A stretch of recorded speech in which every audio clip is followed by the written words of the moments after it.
into it.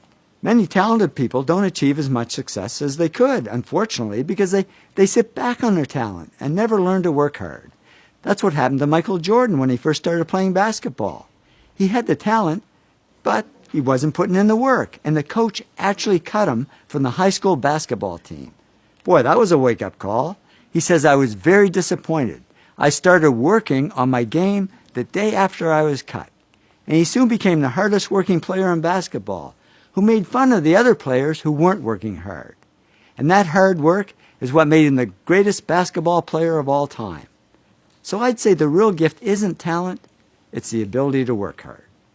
And we tend to underestimate work and overestimate smarts. But in the end, work wins over smarts. In fact, many successful people aren't the smartest. They just work the hardest. Francois Parenteau, who Business Week called the top independent analyst on Wall Street, said to me, I'm certainly not that smart. I can't even remember my own zip code.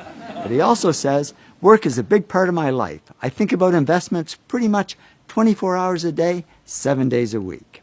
Nez Hallett III is CEO of Smart Wireless. And I thought that's ironic, because he told me he's not that smart.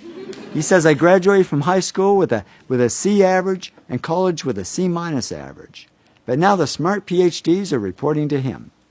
How did he do it? He said, if you're going to be successful at anything, the key thing is to work hard. I'm not smart. As proof, here's my actual 12th grade report card. It was the only one my parents ever kept. Don't ask me why they kept it. It's nothing to brag about. As you can see, I was a C student, not an A student. I don't think I'd even make it into college these days. So how did I achieve some success and wealth? I just worked hard. Many 60 to 80-hour weeks. And now I know I'm not alone. Thomas Stanley studied hundreds of millionaires, and he discovered most millionaires weren't A students, didn't score high on tests, and teachers didn't think they'd ever succeed. But they did succeed because they worked hard.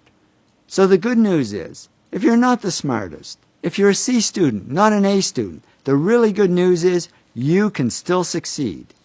Because the word success has 2 C's and no A's. You can still succeed as long as you work hard. And what if you are smart? Well, I'm sorry, there's absolutely no hope for you.